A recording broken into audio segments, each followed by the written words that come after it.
Real Madrid এবং Manchester সিটির যে ম্যাচ সেটা নিয়ে কথা বলি। সেখানে রিয়াল মাদ্রিদ 2-1 হেরে গেছে ম্যানচেস্টার সিটির বিপক্ষে। এই ম্যাচ শুরু হওয়ার আগে অনেকেই প্রেডিক্ট করতেছিল যে ম্যানচেস্টার সিটির কাছে রিয়াল মাদ্রিদ অনেক বাজেভাবে হারবে।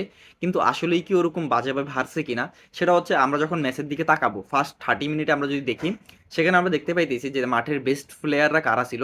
সেটা আপনি বলতে পারেন যে রিয়াল মাদ্রিদ অনেক দিক থেকে আগানো ছিল।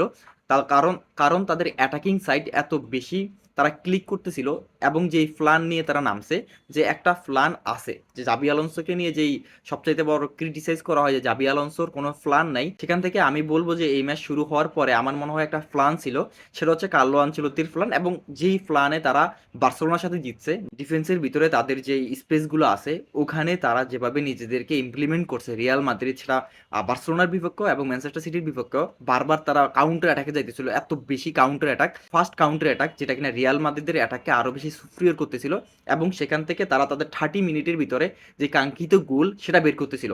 এবং যে ম্যানচেস্টার সিটি যেভাবে একটা ম্যাচ খেলবে, ম্যানচেস্টার সিটি শুরু করবে, আমরা সবাই ম্যানচেস্টার সিটিকে কিভাবে চিনি যে তারা গেমে আস্তে আস্তে আসবে, বল পজিশন রাখবে, তাদের যে বেস্ট পাসগুলো আছে, মুভমেন্টগুলো আছে, তারা সেটা দিবে এবং গেমটাকে কন্ট্রোলে আনবে। এবং রিয়াল মাদ্রিদ যে 30 মিনিট, আমি প্রথম 30 মিনিটের কথাই বলতেছি, তারা ওইখানে ম্যানচেস্টার সিটিকে আসতেই দেয় নাই, ম্যানচেস্টার সিটিকে সেখানে দাঁড়াইতেই দেয় না যে তোমরা তোমাদের মুভমেন্টগুলো ঠিক করবা। জাবি আলোনসোর এই একটা দিক ক্রিটিসাইজ করা যাবে না, কারণ হচ্ছে বার্সেলোনা ম্যানচেস্টার সিটি এই টাইপের টিমের সাথে আপনি যে বল নিয়ে খেলবেন ওটা পসিবল না।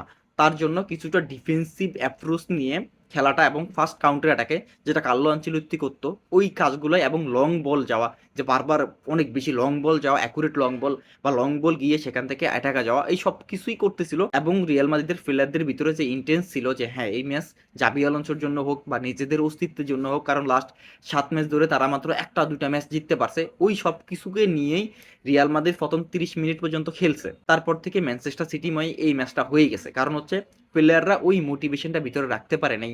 এবং থিবো কোর্তোয়ার যে ভুলটা ছিল, যে রিফ্লেক্ট হয়ে আসলো এবং রেইলি যে গোলটা করে দিছে, এবং তারপরে যে হালান্ডের সাথে যেভাবে ফিজিক্যালি গেছে। এবং আমার মনে হয় যে হালান্ড একমাত্র প্লেয়ার, আপনি ফিজিক্যালি গেছেন ঠিক আছে, কিন্তু আপনাকে টেকনিক্যালি হইতে হবে। যে রুডিগার একটা গরু, আমাদের একটা আরাহো আছে ওই একটা গরু, দুই গরু নিজেদের টিমকে সবসময় ডুবাইয়া গেছে।